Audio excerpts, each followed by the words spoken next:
Hey, good morning, everyone.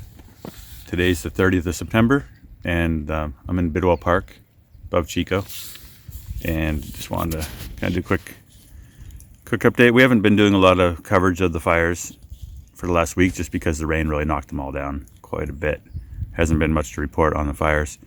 And also the cloudiness and the weather have kept infrared planes from flying that we rely on to get the imagery we use to show any new spread.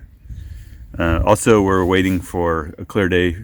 Every 5 days, a satellite from the European Space Agency goes over called Sentinel, and it's free, and it's what we use to look at fire severity. And so when we do get a clean pass, which who knows when we'll get clear skies, we're going to have some things to look at to see, like with all these firing operations on the 6 rivers, see what kind of severity we got.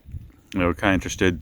There were some strong winds ahead of the storm front that came up and put out these fires, and so there was a couple days where portions of these fires spread before the rain got here, and so we're interested in seeing what happened there.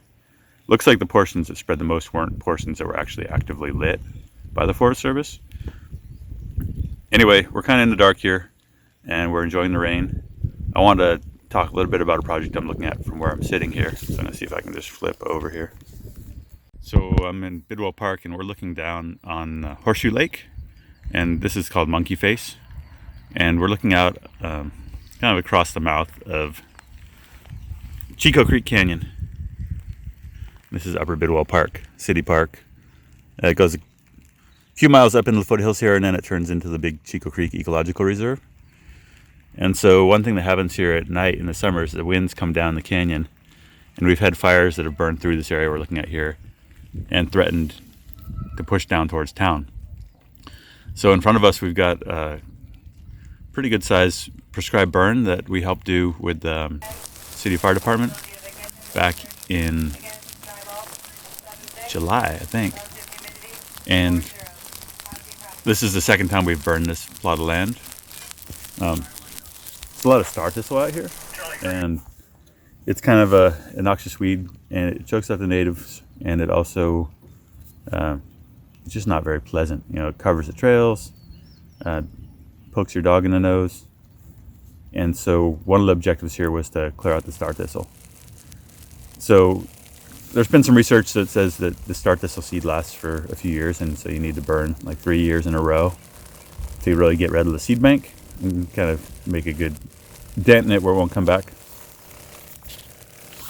So the hard thing about burning 3 years in a row is that it's hard to get burning done for a variety of reasons, and so managing to burn the same piece of land 3 years in a row can be difficult. So we've burned this twice in 3 years. In between, we had a dry winter, and there just wasn't that much grass. When it came time to burn in the spring, there wasn't really a whole lot of grass, and you need dead grass. The star thistle stays green late into the summer, and so you need quite a bit of dead grass to be able to push fire through the star thistle hot enough to kill it. So the second year after we burned this, we just didn't really have enough fuel, and then it was too late in the year. We got some late rain. So this year we were able to burn in July, which is kind of revolutionary. You know, oftentimes there's been concern about, because it's fire season or because it's hot out, people are afraid to burn here in July. But July and August are actually a couple of the best months to burn for star thistle. And this year, because we didn't have a lot of fires going on elsewhere in the state, we were able to burn. One of the big reasons for that is that oftentimes the most skilled people you have in these city departments, from a wildland fire perspective, are parts of strike teams that go out to wildfires. And so usually by the middle of July, we've lost a couple of our best kind of wildland people from the local fire department here out to work on wildfires. And so this year that didn't happen until later, so we were able to get some burning done. Anyway, we've talked about this stuff before. If you're interested in learning more about the burning we're doing here, there's a full feature on our YouTube about burning in the city of Chico. One of the main things we're trying to do here, though, is we're trying to create this buffer around town, just so when we do have strong east wind driven or north wind driven wildfires, they can't push right into town. Like, all out here in the trees is a city of 100,000 people. So one of the ideas here is that we'd like to be burning, 100 acres here or there and creating a patchwork of black every year, and then going into the fall with kind of the safety net around the town. And it's an adjustment because This is a really popular park. Thousands of people come up here every day, and asking people to get used to walking in this kind of black moonscape for the whole summer. We burn it in June, and then it's black. It's still black now, going into fall. Now, it really requires kind of a change of perspective for folks. But one thing that we do here is people like that there's no ticks. You can see snakes. Your dog's not getting stuck in the nose of star thistle, and you're not getting your legs all poked with star thistle hanging over the trail.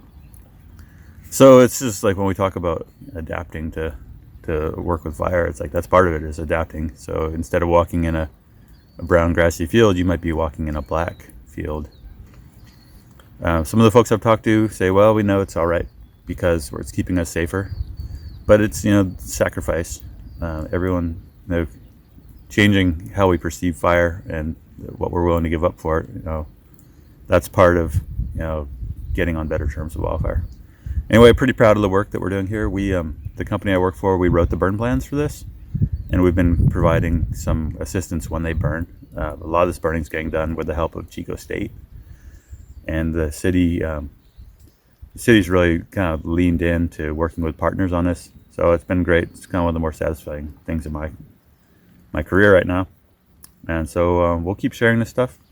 If you're interested in finding out how your city where you live can burn, in parks or in close proximity to houses, give me a shout. There's a lot of resources. There's a lot of people working on this stuff, and we're trying to share information. So good morning from Bidwell Park.